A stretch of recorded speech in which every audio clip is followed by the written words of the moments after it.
Hello everyone, let me introduce myself. My name is Rahma Alia. I'm from 6th semester majoring in English Education in Muhammadiyah Bogor Raya University. So in this video, I will try to explain about review text. So let's check it out. Review text means to review or evaluate or assess.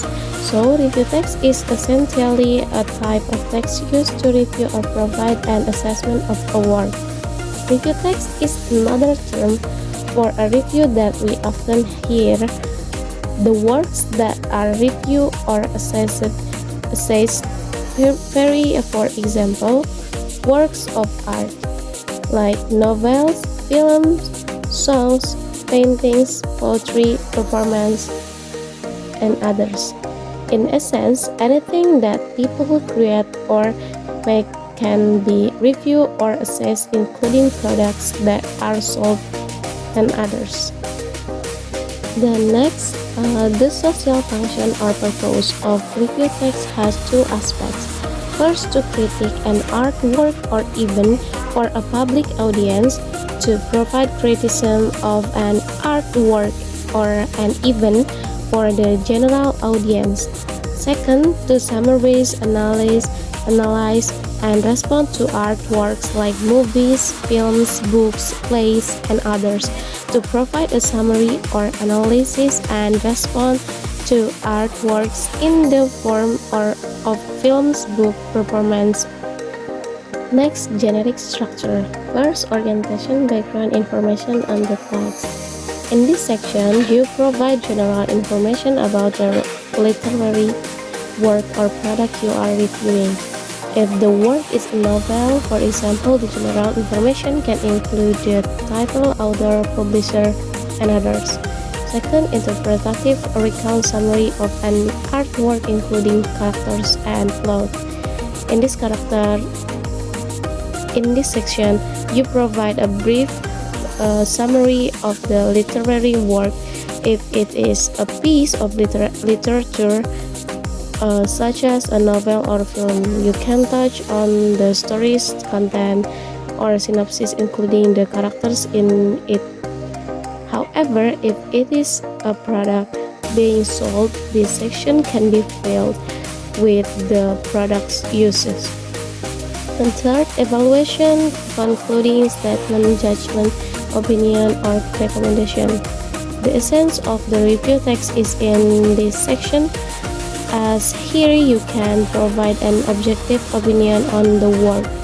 You can also offer critics praise and the strengths and weaknesses of the work. Fourth, evaluative summation, the last option consisting of the appraisals.